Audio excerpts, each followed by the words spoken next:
Nama putra sulung Presiden Jokowi, Gibran Rakabuming Raka, sempat muncul di jajaran trending topik Twitter Minggu 20 Desember 2020 kemarin.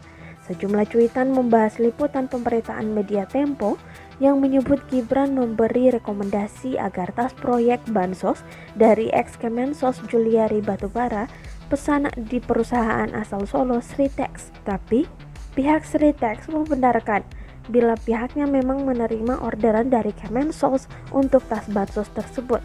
Hal itu disampaikan oleh Corporate Communication Head Sritex, Joy Citradewi, Minggu 20 Desember 2020. Menurut Joy, berdasar informasi yang dia terima, orderan itu datang langsung dari Kemensos Republik Indonesia. Tapi Joy mengaku pihaknya tak tahu apakah utusan dari Kemensos itu memesan ke Sritex berdasarkan rekomendasi dari Gibran atau pihak lain. Menurut Joy, saat itu pihak Kemensos memesan tas dengan menyebutkan bila pemesanan dilakukan dalam kondisi urgent alias mendesak.